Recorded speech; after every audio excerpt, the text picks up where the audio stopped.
Carnacki shook a friendly fist at me as I entered, late. Then he opened the door into the dining room and ushered the four of us, Jessup, Arkwright, Taylor, and myself, in to dinner. We dined well, as usual, and equally, as usual, Carnacki was pretty silent during the meal.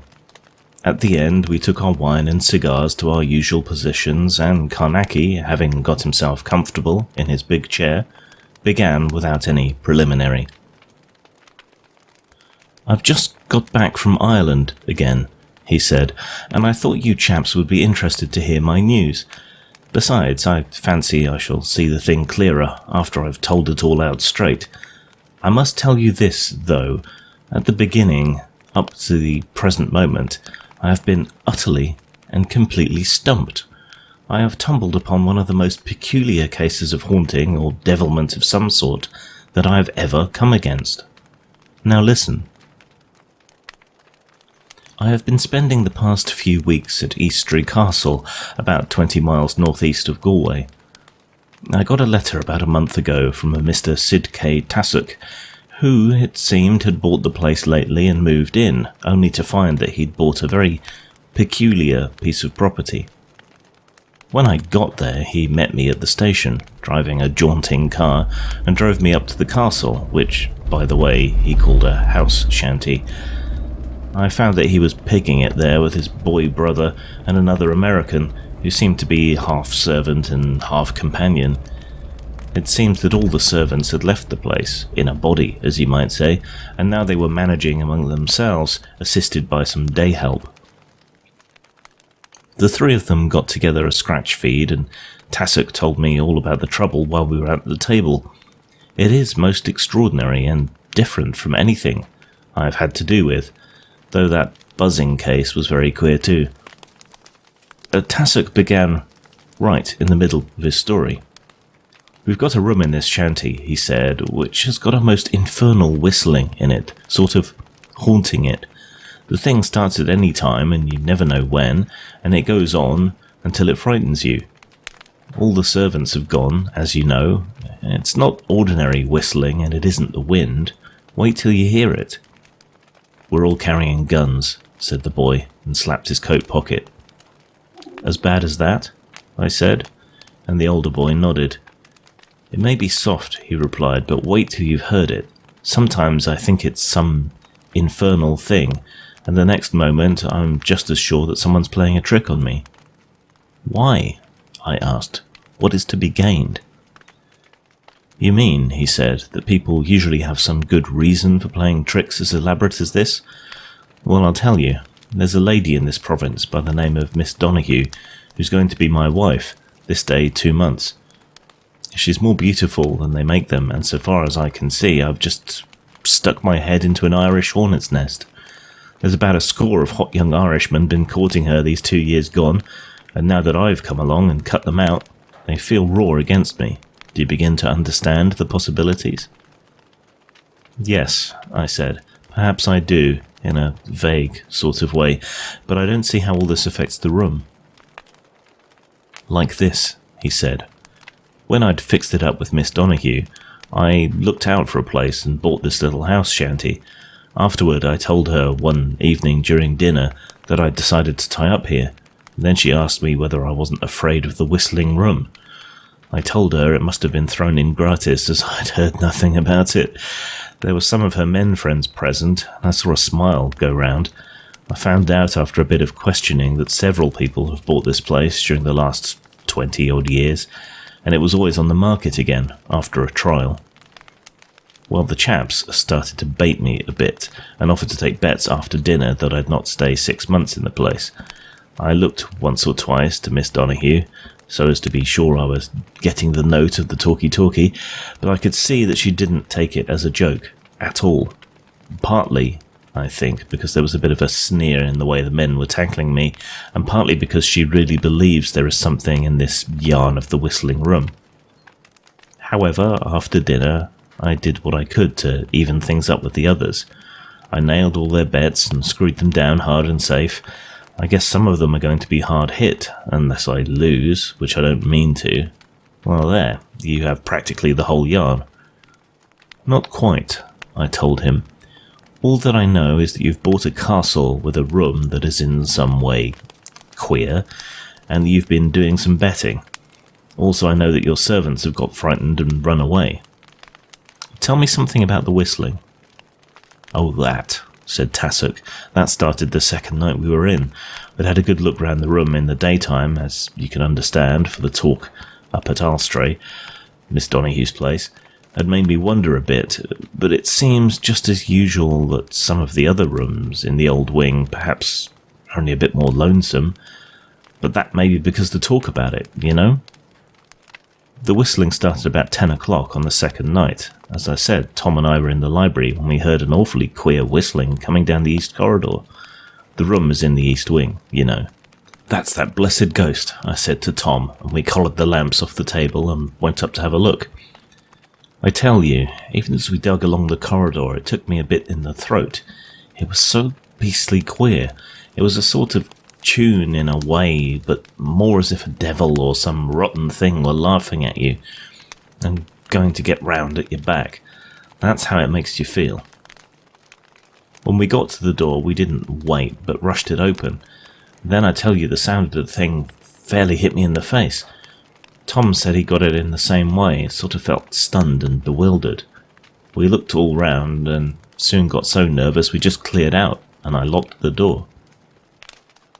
We came down here and had a stiff peg each, then we got fit again and began to think we'd been nicely had, so we took sticks and went out onto the grounds, thinking after all it must be some of these confounded Irishmen working the ghost trick on us, but there was not a leg stirring.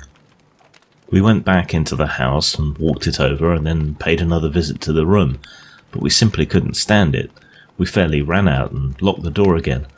I don't know how to put it into words, but I had a feeling of being up against something that was rottenly dangerous, you know? We've carried our guns ever since. Of course, we had a real turnout for the room next day and the whole place, and we even hunted around the grounds, but there was nothing queer, and now I don't know what to think, except that the sensible part of me tells me that it's some plan of these wild Irishmen to try and take a rise out of me. Done anything since? I asked him. Yes, he said. Watched outside of the door of the room at nights and chased round the grounds and sounded the walls and floor of the room. We've done everything we could think of, and it's beginning to get on our nerves, so we sent for you. By this, we had finished eating. As we rose from the table, Tassoc suddenly called out, "Shh! Hark!" We were instantly silent, listening. Then I heard it. An extraordinary hooning whistle, monstrous and inhuman, coming from far away through corridors to my right. "By God," said Tassoc, "and it's scarcely dark yet. Collar those candles, both of you, and come along." In a few moments we were all out of the door and racing up the stairs. Tassoc turned into a long corridor and we followed, shielding our candles as we ran. The sound seemed to fill all the passage as we drew near, until I had the feeling that the whole air throbbed under the power of some wanton, immense force. A sense of an actual taint, as you might say, of monstrosity all about us. Tassoc unlocked the door, then, giving it a push with his foot, and jumped back. He drew his revolver as the door flew open. The sound beat out at us, with an effect impossible to explain to one who has not heard it, with a certain horrible, personal note in it, as if in the darkness, you could picture the room rocking and creaking in a mad, vile glee to its own filthy piping and whistling and hooning. To stand there and listen was to be stunned by realization. It was as if someone showed you the mouth of a vast pit suddenly and said, "That's hell." And you knew that they'd spoken the truth. Do you get it? Even a little bit? I stepped back a pace into the room and held the candle over my head and looked quickly round. Tassoc and his brother joined me, and the man came up at the back, and we all held our candles high. I was deafened with the shrill, piping hoon of the whistling, and then, clear in my ear, something seemed to be saying to me, "Get out of here! Quick, quick, quick!" As you chaps know, I never neglect that sort of thing. Sometimes it may be nothing but nerves, but as you will remember, it was just such a warning that saved me in the grey dog case, and in the yellow finger experiments, as well as other times. Well, I turned sharp round to the others. "Out," I said. "For God's sake, out, quick." And in an instant I had them out into the passage. There came an extraordinary yelling scream into the hideous whistling, and then, like a clap of thunder, an utter silence. I slammed the door and locked it. Then, taking the key, I looked round at the others. They were pretty white. I imagine I must have looked that way too. And there we stood a moment, silent.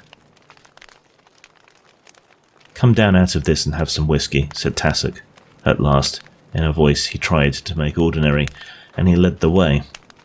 I was the back man, and I know we all kept looking over our shoulders. When we got downstairs, Tassoc passed the bottle round. He took a drink himself and slapped his glass down on the table, then sat down with a thud.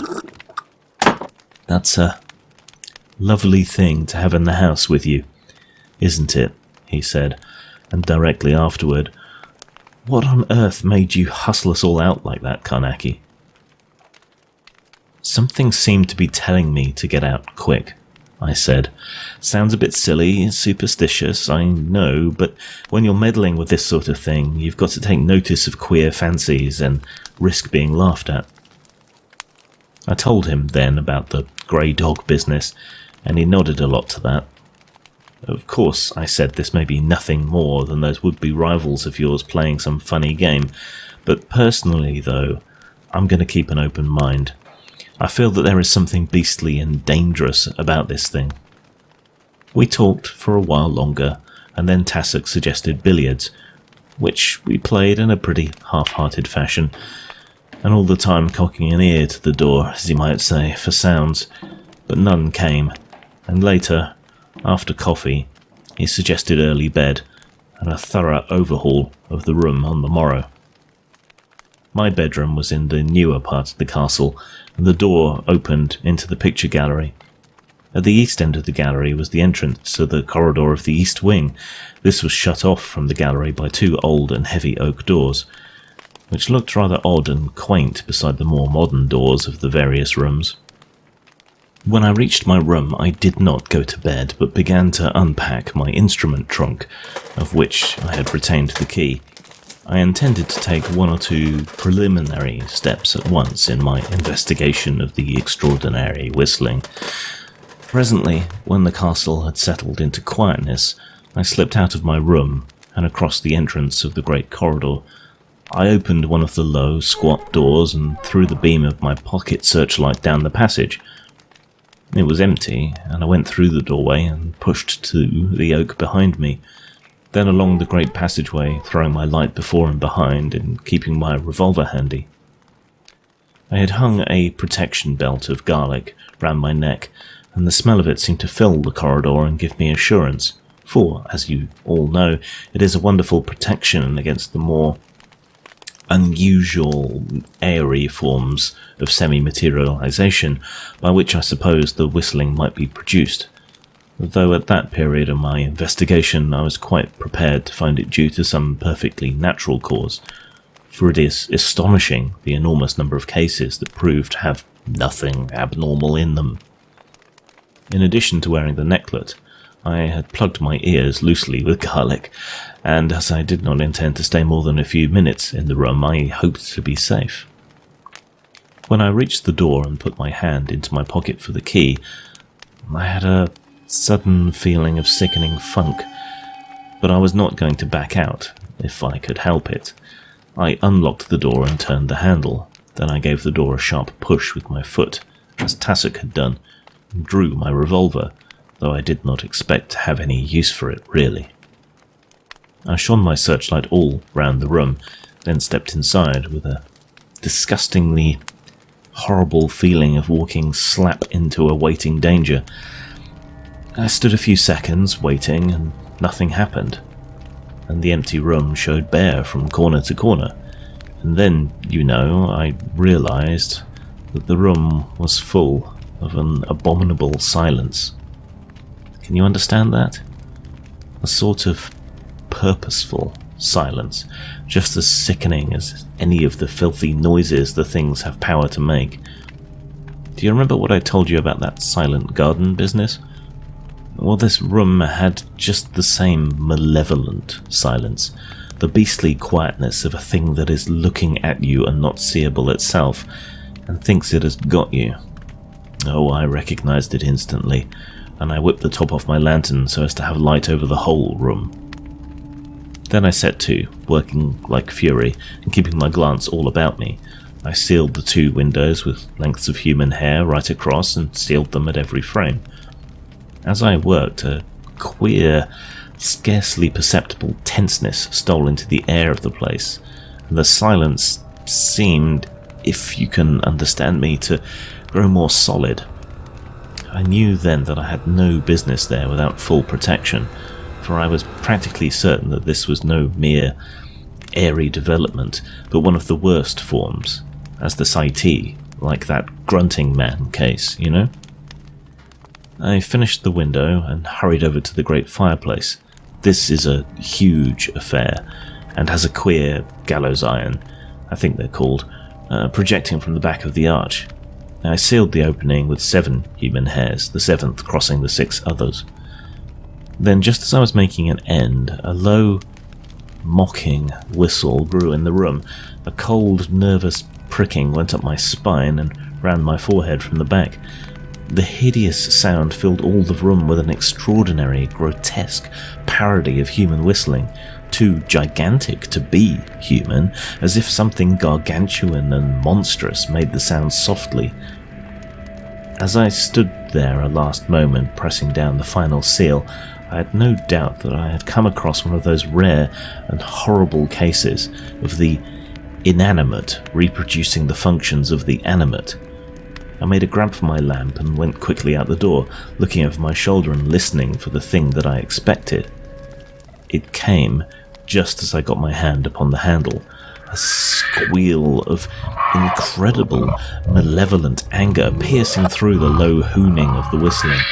I dashed out, slamming the door and locking it. I leant a little against the opposite wall of the corridor, feeling rather funny, for it had been a narrow squeak.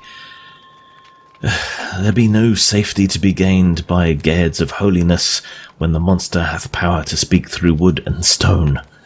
So runs the passage in the Sigmund MS. And I proved it in that nodding door business. There is no protection against this particular form of monster, except, possibly, for a fractional period of time, for it can reproduce itself in, or take to its purpose, the very protective material which you may use, and has the power to form within the pentacle, though not immediately.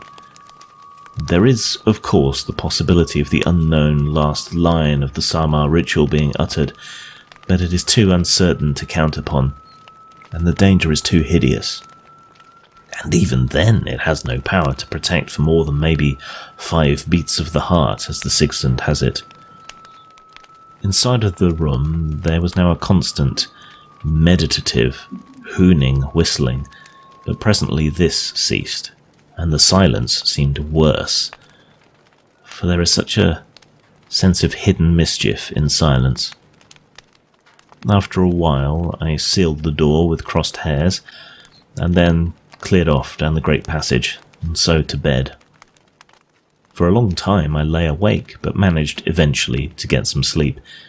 Yet about 2 o'clock I was waked by the hooning whistling of the room coming to me, even through the closed doors.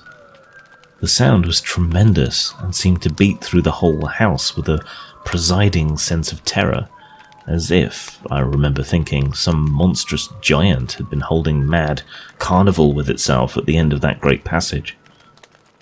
I got up and sat on the edge of the bed, wondering whether to go along and have a look at the seal. And suddenly there came a thump on my door, and Tassett walked in, with his dressing gown over his pyjamas. I thought it would have waked you, So I came along to have a talk, he said. I can't sleep. Beautiful, isn't it? Extraordinary, I said, and tossed him my case. He lit a cigarette, and we sat and talked for about an hour, and all the time that noise went on, down at the end of the big corridor. Suddenly Tassoc stood up. Let's take our guns and go and examine the brute, he said, and turned towards the door. No, I said, by Jove, no. I can't say anything definite yet, but I believe that room is about as dangerous as it well can be. Haunted? Really haunted? He asked, keenly, and without any of his frequent banter. I told him, of course, that I could not say a definite yes or no to such a question, but that I hoped to be able to make a statement soon. Then I gave him a little lecture on the false rematerialization of the animate force through the inanimate inert.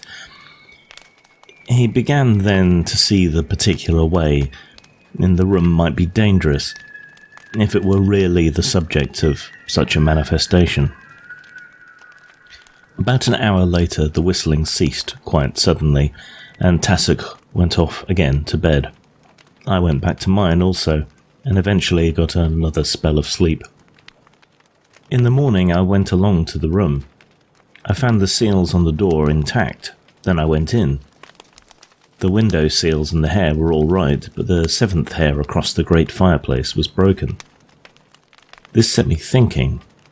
I knew that it might, very possibly, have snapped, through my having tensioned it too highly, but then again it might have been broken by something else. Yet it was scarcely possible that a man, for instance, could have passed between the 6 unbroken hairs, for no one would ever have noticed them entering the room that way, you see, but just walked through them, ignorant of their very existence. I removed the other hairs and the seals, then I looked up the chimney. It went up straight, and I could see blue sky at the top. It was a big, open flue, and free from any suggestion of hiding places or corners.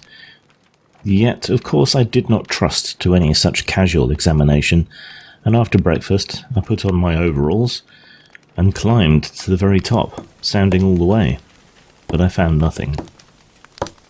Then I came down and went over the whole of the room, floor, ceiling and walls, mapping them out in 6-inch squares and sounding with both hammer and probe, but there was nothing abnormal. Afterward, I made a 3-weeks-long search of the whole castle in the same thorough way, but found nothing. I went even further then, for at night when the whistling commenced, I made a microphone test. You see, if the whistling were mechanically produced, this test would have made evident to me the working of the machinery, if there were any such concealed within the walls. It certainly was an up-to-date method of examination, as you must allow. Of course, I did not think that any of Tassoc's rivals had fixed up any mechanical contrivance, but I thought it just possible that there had been some such thing for producing the whistling, made a way back in years, perhaps with the intention of giving the room a reputation that would ensure it being free of inquisitive folk. You see what I mean? Well, of course, it was just possible, if this were the case, that someone knew the secret of the machinery and was utilising the knowledge to play this devil of a prank on Tassoc.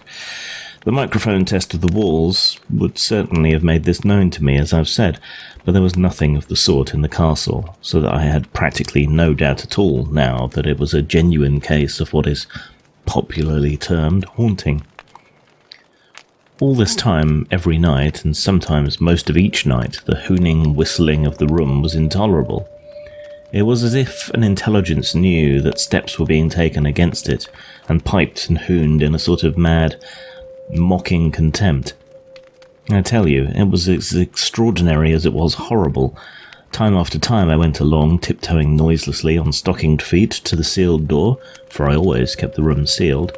I went at all hours of the night, and often the whistling inside would seem to change to a brutally malignant note, as though the half-animate monster saw me plainly through the shut door, and all the time the shrieking, hooning whistling would fill the whole corridor, so that I used to feel a precious lonely chap messing about there with one of hell's mysteries.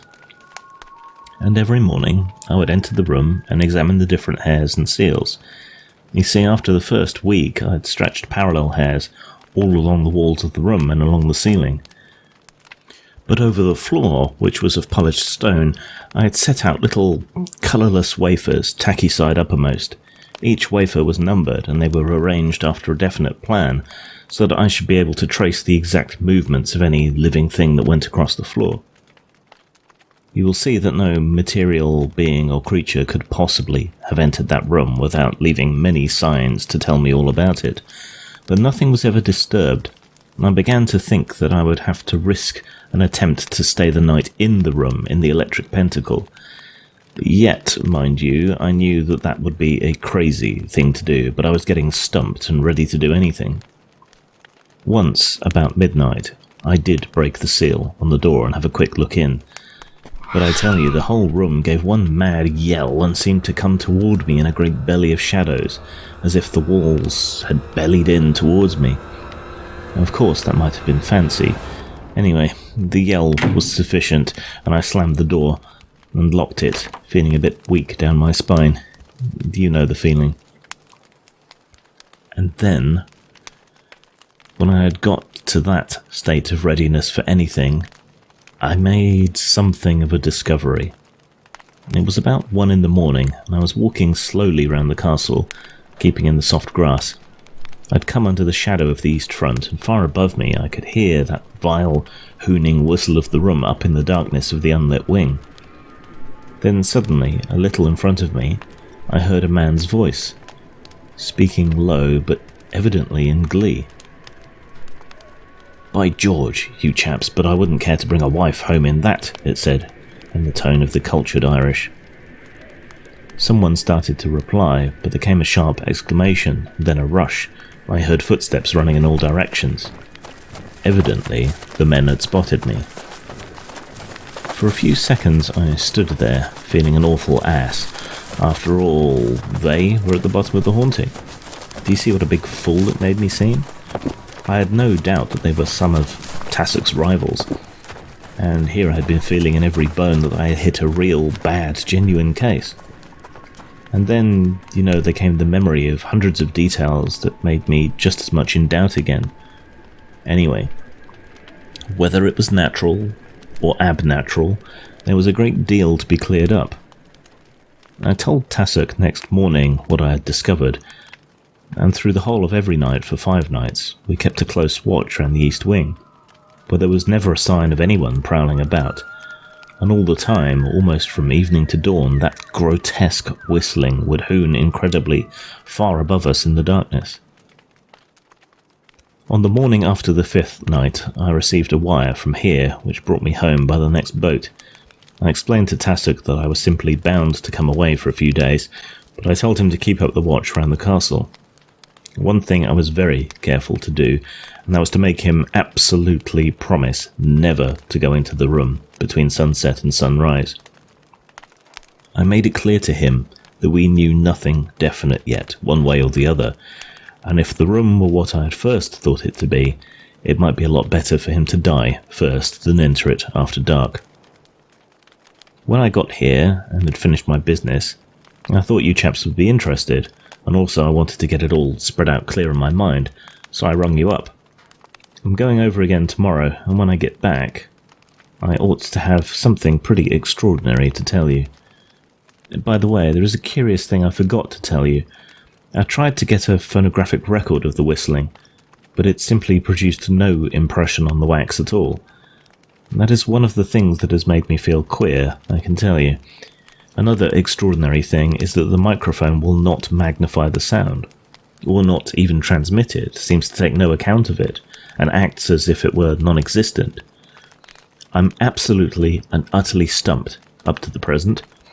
I'm a wee bit curious to see whether any of you, dear clever heads, can make daylight of it. I cannot yet. He rose to his feet. "Good night, all," he said, and began to usher us out, abruptly, but without offence, into the night. A fortnight later he dropped each of us a card, and you can imagine that I was not late this time. When we arrived, Carnacki took us straight into dinner, and when we'd finished and all made ourselves comfortable, he began again where he had left off. "Now just listen quietly, for I have got something pretty queer to tell you. I got back late at night, and I had to walk up to the castle, as I'd not warned them I was coming. It was bright moonlight, so that the walk was rather a pleasure than otherwise. When I got there, the whole place was in darkness, and I thought I'd take a walk round outside to see whether Tassoc or his brother was keeping watch. But I could not find them anywhere, and I concluded that they'd gotten tired of it and gone off to bed. As I returned across the front of the east wing, I caught the hooning whistling of the room coming down strangely through the stillness of the night. It had a queer note in it, I remember, low and constant, queerly meditative. I looked up at the window bright in the moonlight, and got a sudden thought to bring a ladder from the stable yard and try to get a look into the room through the window. With this notion, I hunted round at the back of the castle among the straggle of offices, and presently found a long, fairly light ladder, though it was heavy enough for one, goodness knows, and I thought at first that I should never get it reared. I managed at last, and let the ends rest very quietly against the wall, a little below the sill of the larger window. Then, going silently, I went up the ladder. Presently I had my face above the sill, and was looking in, alone with the moonlight. Of course, the queer whistling sounded louder up there, but it still conveyed that peculiar sense of something whistling quietly to itself. Can you understand? Though, for all the meditative lowness of the note, the horrible, gargantuan quality was distinct, a mighty parody of the human, as if I stood there and listened to the whistling from the lips of a monster with a man's soul. And then, I saw something. The floor in the middle of the huge empty room was puckered upward in the centre into a strange soft-looking mound, parted at the top into a never-changing hole that pulsated to that great gentle hooning. At times, as I watched, I saw the heaving of the indented mound, gap across with queer inward suction, as with the drawing of an enormous breath. Then the thing would dilate and pout once more to the incredible melody. And suddenly, as I stared, dumb, it came to me that the thing was living. I was looking at two enormous blackened lips, blistered and brutal, there in the pale moonlight. Abruptly they bulged out to a vast pouting mound of force and sound, stiffened and swollen and hugely massive and clean cut in the moonbeams, and a great sweat lay heavy on the vast upper lip. In the same moment of time, the whistling had burst into a mad, screaming note that seemed to stun me, even where I stood outside of the window. And then, the following moment, I was staring blankly at the solid, undisturbed floor of the room, smooth, polished stone flooring from wall to wall, and there was an absolute silence. You can picture me staring into the quiet room, and knowing what I knew, I felt a sick, frightened kid and wanted to slide quietly down the ladder and run away. But in that very instant I heard Tassoc's voice calling to me from within the room, for help. Help, my God! But I got such an awful dazed feeling.